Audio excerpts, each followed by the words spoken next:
আসসালামু আলাইকুম। আজ স্কুল অফ হোয়ার পক্ষ থেকে আজ আমরা বিক্রিয়া হার সম্মুখ দিকে এবং বিপরীতমুখী হওয়ার একটা গাণিতিক সমস্যা, সেটা আমরা দেখব। চলো আমরা সরাসরি প্রশ্ন চলে যাই। দেখা আছে 500 কেলভিন 20 লিটার বিক্রিয়া পাত্রে 1.57 মোল নাইট্রোজেন, 1.92 মোল হাইড্রোজেন এবং 8.13 মোল অ্যামোনিয়া মিশ্রিত করা হলো। তাহলে আমরা কি মানটা পেলাম আমরা সেগুলো লিখে ফেলি। দেখো আমরা মান পেলাম কি, এই নাইট্রোজেনের মোল সংখ্যা আছে আমাদের 1.57 মোল, আমরা পেলাম হাইড্রোজেনের মোল 1.92 এবং অ্যামোনিয়া পেয়ে গেলাম আমরা 8.13 মোল। তাহলে আমরা নাইট্রোজেন হাইড্রোজেনে অ্যামোনিয়া পেয়ে গেলাম। তাপমাত্রায় বিক্রিয়াটি যেমন একটা সমীকরণ দেওয়া আছে অ্যামোনিয়া উৎপাদন, জানা গেল ক্যাসিয়ার মান 1.7 × 10⁻² হলে বর্তমানে মিশ্রিত গ্যাস শহরে কোন দিকে অগ্রসর হবে। অর্থাৎ তাদের ক্যাসি দেওয়া আছে কি, অর্থাৎ সাম্যধ্রুবক সাম্য অবস্থায় 1.7 × 10⁻² এবং আমাদের নির্ণয় করতে হবে কি এই অবস্থায়, অর্থাৎ একটা বিক্রিয়ার সামনে দিকে অগ্রসর হচ্ছে, এই অগ্রসর অবস্থায় এই মানগুলো দেওয়া আছে এবং এটা অবশ্যই একটা বিক্রিয়ার হার। আমরা কিউসিটা তবে এটা কি সাম্য অবস্থা অর্জিত হওয়ার জন্য সম্মুখ দিকে অবস্থিত হবে, মানে সম্মুখ দিকে যাওয়া লাগবে নাকি পশ্চাৎ দিকে আসা লাগবে। তাহলে চলো আমরা দেখে আসি। আমরা প্রথমেই বরাবরের মতো বিক্রিয়া লিখে ফেলি। নাইট্রোজেন হাইড্রোজেন উৎপন্ন করছে অ্যামোনিয়া। তাহলে যেহেতু আমাদের কিউসি নির্ণয় করতে হবে প্রত্যেক মোলকে ঘনমাত্রা প্রকাশ করব, আমরা প্রথমে নিব হাইড্রোজেনের ঘনমাত্রা।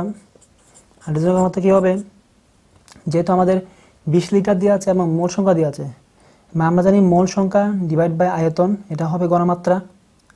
তাহলে মোল সংখ্যা দেওয়া আছে 1.92 ডিভাইড বাই 20 লিটার, এটা তাহলে মোল ডিভাইড বাই লিটার, তাহলে কত আসে আমাদের 0.096 মোলার অথবা মোল পার লিটার, যেটা লেখনে কারণ দুইটাই সঠিক।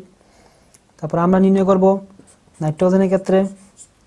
নাইট্রোজেনের ক্ষেত্রে আমার কত দেওয়া আছে 1.57 মোল, নিচে হবে অবশ্যই আমাদের 20 লিটার, যেটাকে আমরা পাচ্ছি ক্যালকুলেট হিসাব করে 0.0785 মোলার। ঠিক সেমভাবে আমরা অ্যামোনিয়ার ঘনমাত্রা পাচ্ছি কত, অ্যামোনিয়ার মোল সংখ্যা দেওয়া আছে, অ্যামোনিয়ার মোল সংখ্যা দিয়েছে 8.13 ডিভাইড বাই 20 লিটার, যেটাকে আমরা বলছি কত লিটার পাই আমরা ক্যালকুলেট হিসাব করি 0.406 মোলার।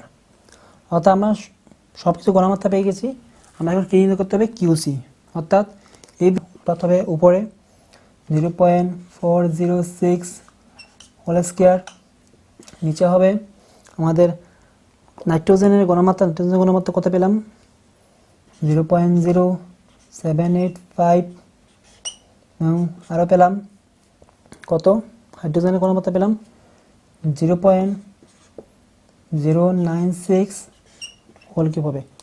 এটা আমরা 2.37 × 10⁻³ সুতরাং আমরা এখন কিউসিটা পেয়ে গেলাম। আমরা কিউসির সাথে ক্যাসির মানটা তুলনা করব। দেখো প্রশ্ন দিয়ে আছে ক্যাসির মান কত 1.7 × 10⁻² এবং কিউসির মান পাইছি কত আমরা 2.37 × 10⁻³। অর্থাৎ দেখো এখানে সাম্যধ্রুবকের চেয়ে অর্থাৎ ক্যাসির চেয়ে কিউসির মান বেশি, যার কারণে বাম দিকে অগ্রসর হতে হবে। অর্থাৎ এই যে সম্মুখী যাচ্ছে আমাদের বিক্রিয়াটা পশ্চাৎমুখী হতে হবে। সবাইকে অনেক অনেক ধন্যবাদ। আসসালামু আলাইকুম।